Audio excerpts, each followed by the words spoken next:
nagadapyan na ikaw nang ginapamatian namon ginasandigan. Tinog sang probinsya kamatuuran ginapalap na minsay nga may dala paglaom kag kasanag. Tinuig na nagligan, ikaw gihapon ang ako nga istasyon sa pagbutlak sang adlaw sa pagtuhaw sa biton. Mga balita ang dala inspirasyon, Aksyon radyo bakolod man sa gihapon. Padayon Aksyon radyo bakolod saludo sa imo. Padayon Aksyon radyo salamat sa pagserbisyo. Patas kag balanse, matuod nga mensahe, wala sang hinadang piligan. Padayon Aksyon radyo.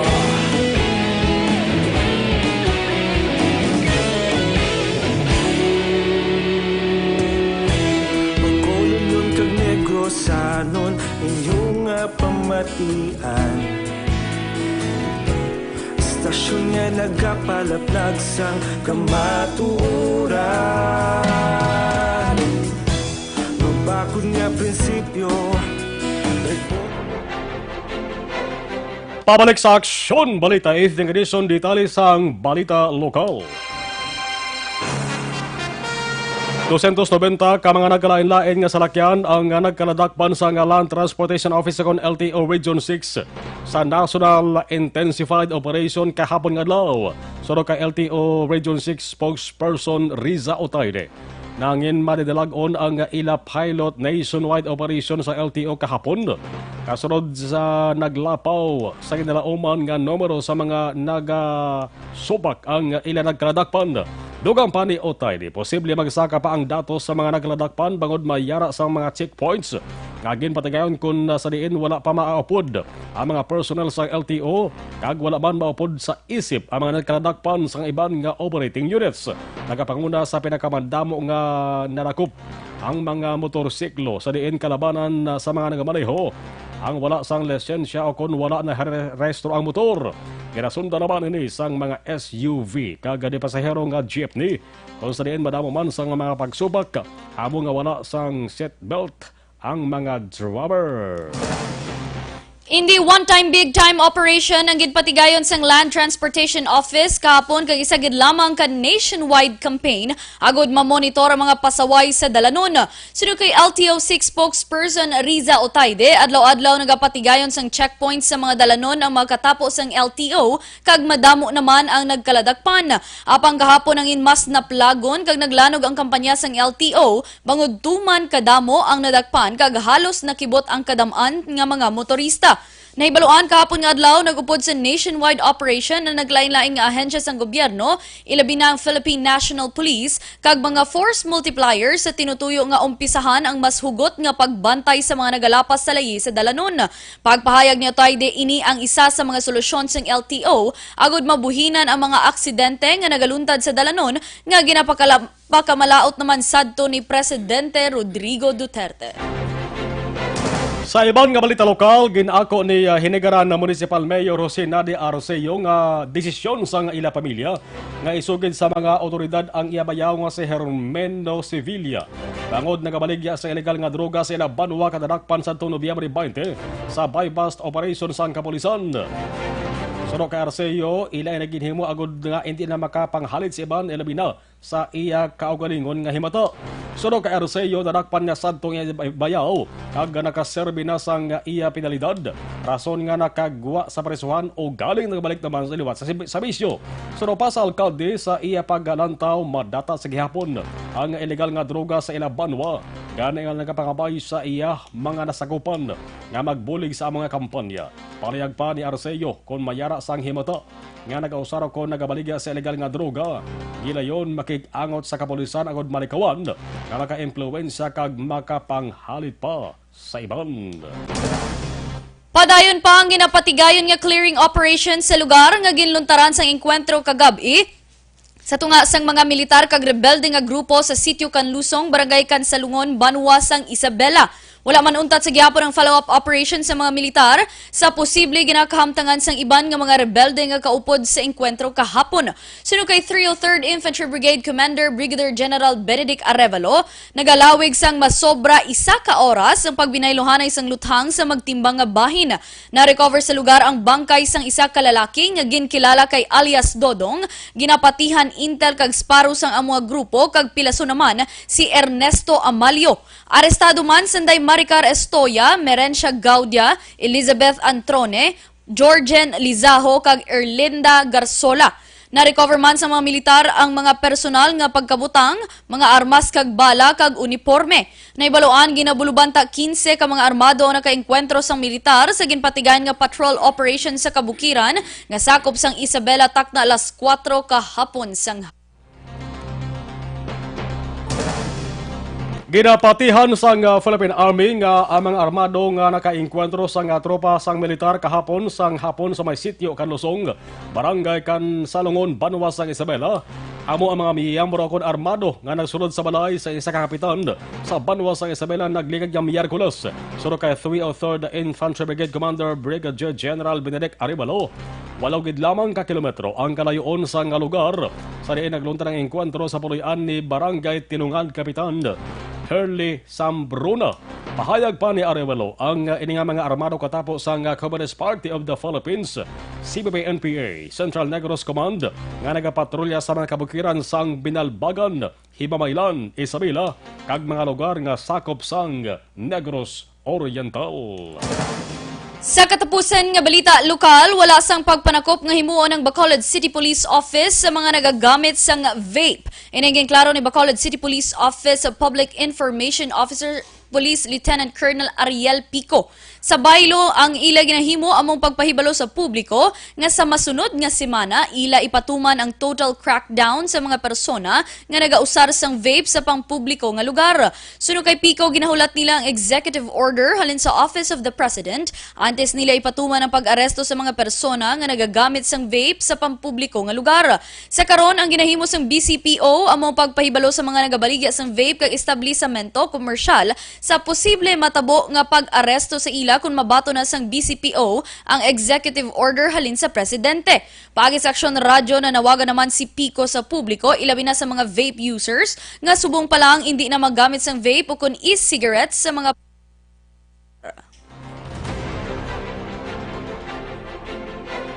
Alas 6 ka turo si Aksyon Radio Philippine Standard Time. Ang detalye sa mga balita pong sudnon pagkatapos kailangan sa di.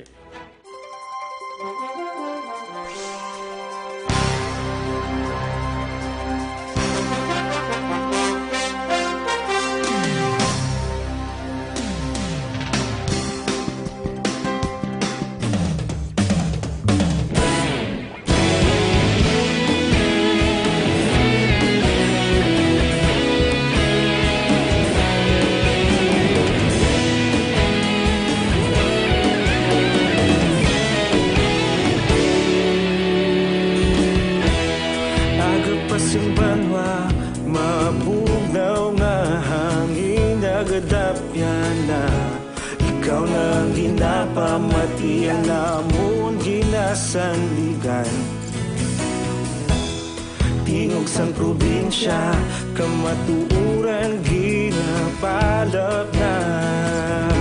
Minsay nga may dala paglaom kag kasanag. Tinuig na nagligan, ikaw gihapon ang ako nga istasyon. Sa pagbudlak sang adlaw, sa pagtuhaw sang biton. Mga balita nga may dala inspirasyon.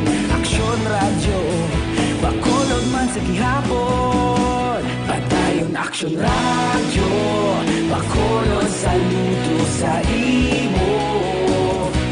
Padayon Aksyon radyo, salamat sa pagserbisyo. Patas kag balanse, matuod nga mensahe, wala sang ginadampingan. Padayon Aksyon Radio.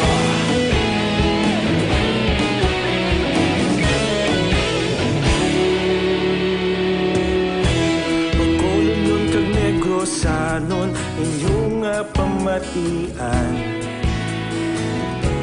Istasyon niya nagapalaplag sang kamaturan. Mabakod nga prinsipyo, reporter handa sa serbisyo. Kahapon, karon kag sa gihapon, kita magapadayon. Tinuig na naglikan, ikaw gihapon ang akon nga istasyon. Sa pagbutlak sang adlaw, sa pagtuhaw sang bituon, mga balita na may dala inspirasyon. Aksyon radyo, bakolod man sa gihapon. Padayon Aksyon radyo, bakolod saludo sa imo. Padayon Aksyon radyo, salamat kit sa pagserbisyo. Patas kag balanse, matuod nga mensahe, wala sang ginadampigan. Padayon Aksyon radyo. Una sa balita, una sa aksyon, sa Bacolod Aksyon Radio.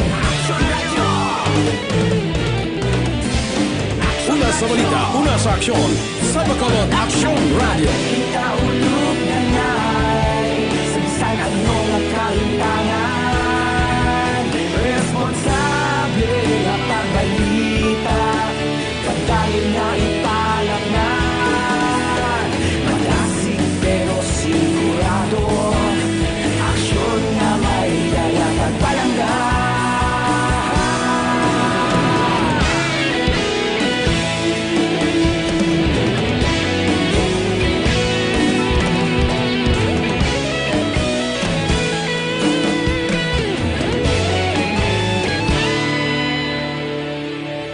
Padayon Aksyon radyo, bakolod saludo sa imo.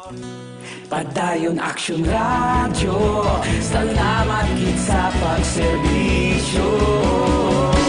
Padayon Aksyon radyo, bakolod saludo sa imo. Padayon Aksyon radyo, salamat gid sa pagserbisyo. Patas kag balanse, matuod nga mensahe, wala sang ginadampigan. Padayon Aksyon radyo.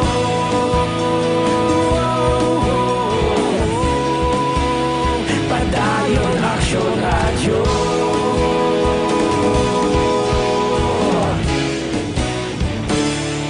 Padayon Aksyon radyo.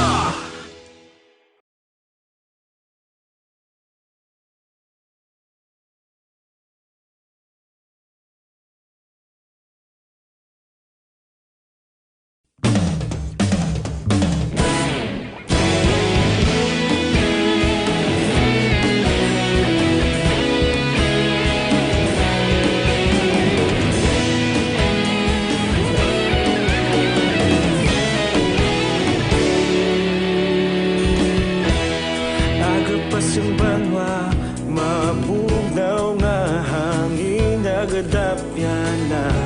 Ikaw nang ginapamati, ang namon ginasandigan.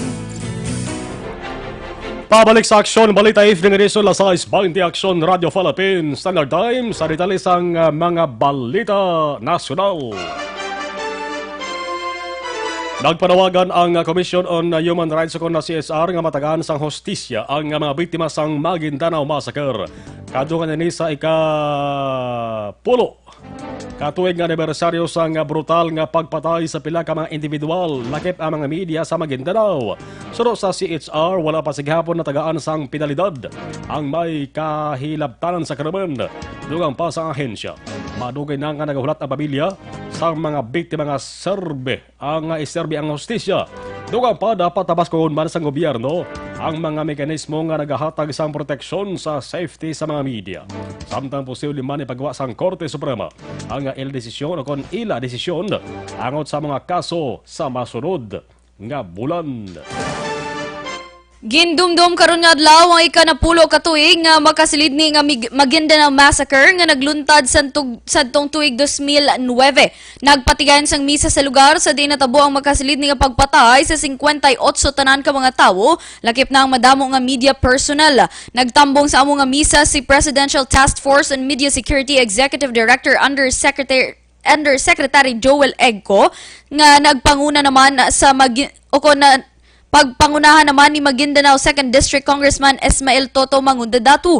Naibaluan isa ka dekada na ang nakaligad apang tubtub subong, wala sigyapo na angko ng sang mga himata ang sang biktima ang hustisya. Pila sa mga nagkalamatay ang asawa, himata kaabyanan sang pamilya Mangundadatu, lakip ng 38 ka mga mamantala sa sitio Masalay, Barangay Salman ang patuan pamilya Barangay Salman ang patuan Maguindanao sa tuong Nobyembre 23, 2009.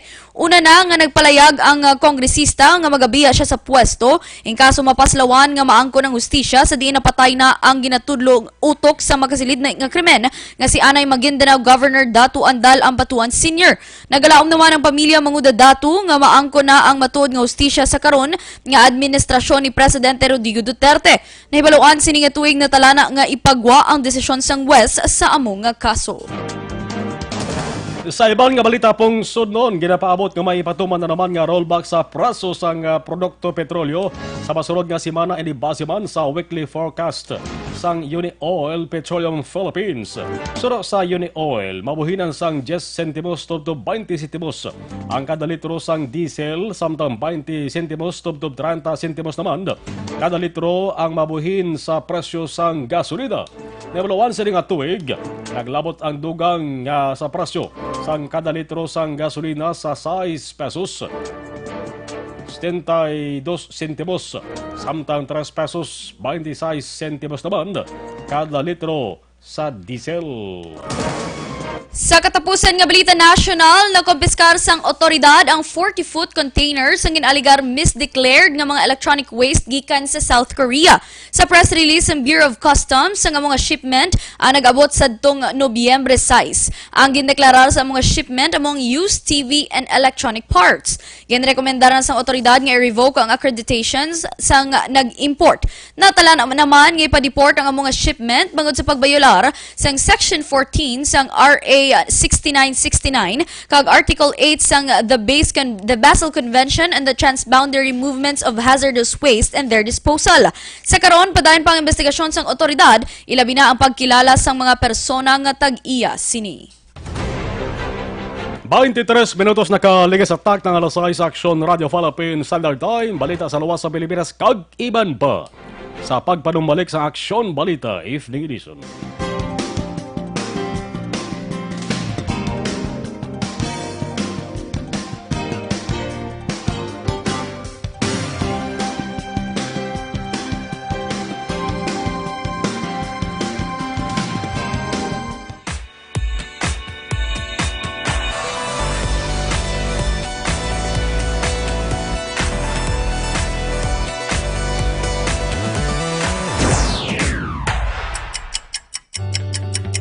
Yari ang mga programa nga inyong bantayan diri sa DYEZ Aksyon Radio Bacolod.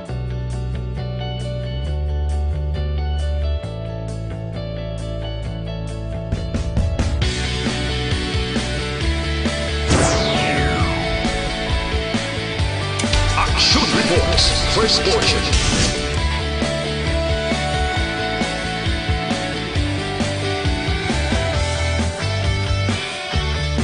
Aksyon Reports, second portion. Aksyon Balitang Bayan, numero 1. Aksyon Balitang Bayan, numero 1.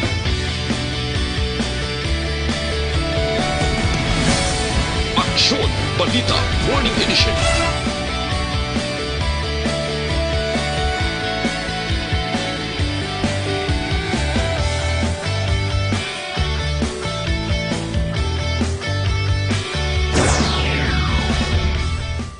Aksyon Hotline. Aksyon Hotline.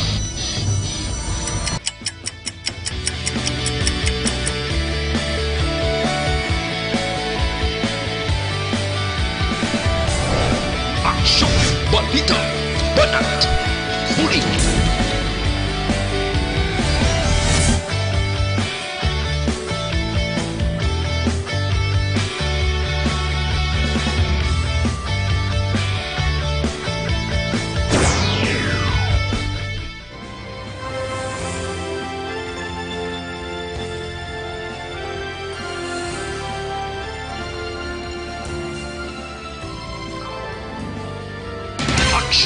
Reports Afternoon Edition. Aksyon Reports Afternoon Edition.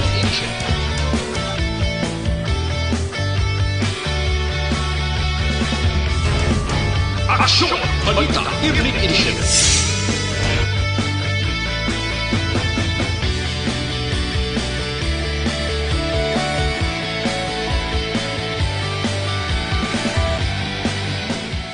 Aksyon Firing Line. Aksyon Firing Line.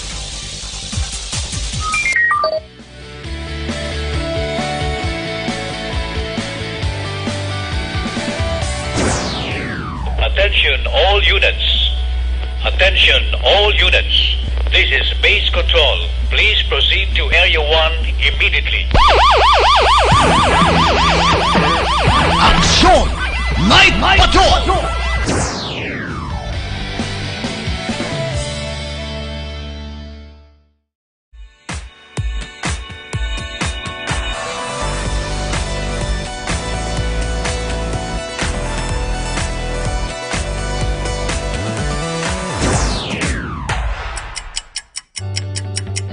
Yari ang mga programa ngayon yung bantayan diri sa DYEZ Aksyon Radio Bacolod.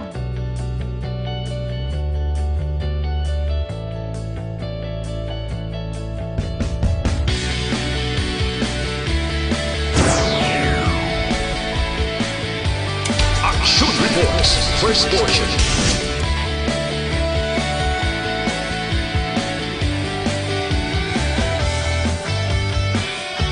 Aksyon Reports Second Portion.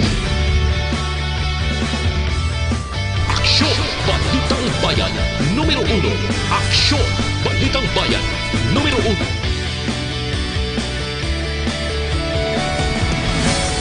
Aksyon Balita Morning Edition.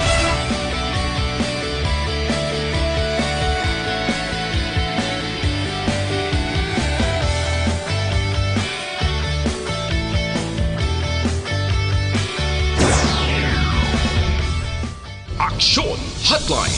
Aksyon Hotline.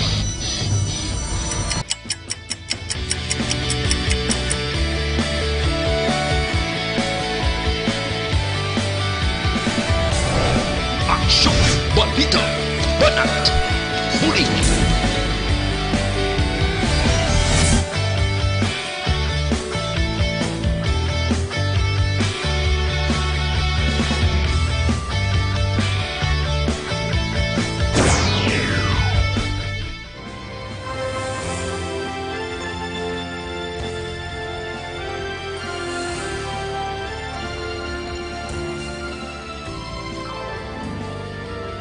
Aksyon Reports Afternoon Edition. Aksyon Reports Afternoon Edition.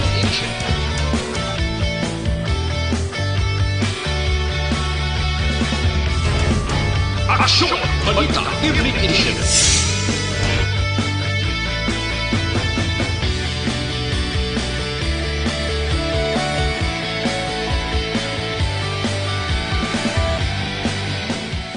Aksyon Firing Line. Aksyon Firing Line.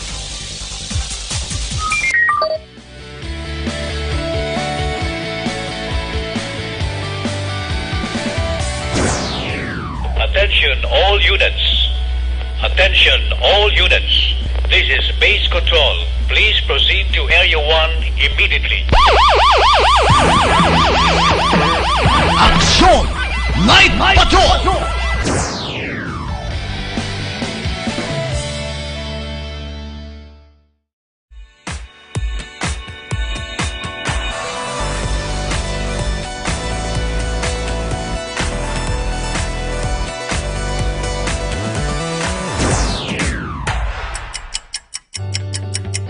Yari ang mga programa ngayon yung bantayan diri sa DYEZ Aksyon Radio Bacolod.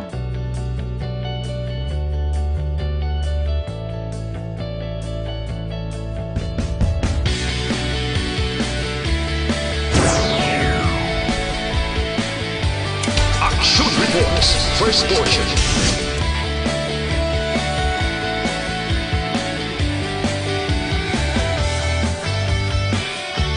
Aksyon Reports Second Portion. Aksyon Balitang Bayan, numero 1, Aksyon, Balitang Bayan. Sa detalye na sa Balita International, patay ang 3 kapulis matapos ang pagpamomba nga nagluntad sa Colombia matapos ang ginpatigayan nga protesta sa capital Bogota. Sunod sa isa kapulis, pulo kay ban pa ang nga kapulisan ang nakaangkon sa kapilasan matapos ang pamomba sa Santander de Quilichao sa southwestern province of Cauca nga kilala bilang hotspot sang drug trafficking kag kinagamo. Naibaloan Biyernes ang nagtililipon ang mga manugprotesta kag sunod sa isa ka 25 anyos nga babae nga nakigbahin sa among nga protesta, iyagin pahayag nga among ang ginpatigay nila para sa gobyerno nga nagakakugmat na sila sa mga patsanay sa ilang nga lugar. Naibaloan damlag lang may pagpamombaman nga nagluntad nga nagpatay sang 8 ka pamantanon nga nagduso sa anay defense minister nga mag-resign. Iban nga mga nagaprotesta ang ginhabuyan man sang tear gas, samtang naglapta naman ang iban nga nagtugas sang mabugat nga trapiko. Balita sa patag sang hinampang. Ginkakasalistahan sang gilas sa Pilipinas para sa SEA Games 2019. Ang mga barangay Ginebra players nga sanday Greg Slaughters, Cathy Thompson kag Arta de la Cruz. Kaya na sang agagin pag naman ang final 12 players nga main kabahin sa National Men's Basketball Team sa mabot nga SEA Games. Inisalamos Sunday, L.A. Tenorio, Jafet Aguilar, Stanley Pringle, Taransang Ginebra, TNT Katropa, R.R. Pugoy, Troy Rosario, San Miguel Bearman, John Mar Fajardo, Chris Rose, kag Marcio Lassiter, Araman Alakip, Sunday, Matthew Wright, Kiefer Ravina, Christian Stan Hardinger, kag Vic Manuel. Ang SEA Games mga umpisa sa Nobyembre 30, tubtob Disyembre 11. Sa ato naman nga Balita Entertainment, ginbida sa aktres nga si Riza Senon ang singsing para sa iya kaugalingon. Sa Instagram, nagpost ang aktres ang picture kung din may ginpakita nga ginatawag nga self-love ring. Himo ini sa gold nga mayara sang round cut diamond sa babaw sini, kag mayara man sang gold plate kung di nakabutang ang ngalan sang aktres. Sunod kay Riza, ini ang iya pamaagi sang pagsiling nga yes para ipadumdum niya sa iya kaugalingon nga dapat niya palanggaon ang iya kaugalingon bag-o ihatag ang pagpalangga sa kung sin-uman.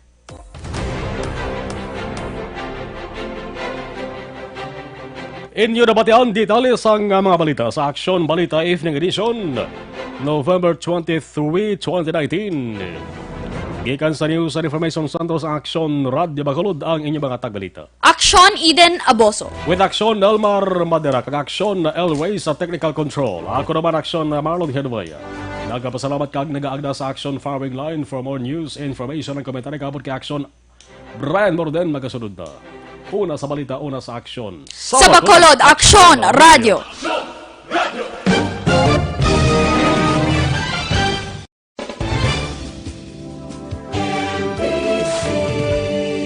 Manila Broadcasting Company. Sa balita, komentaryo,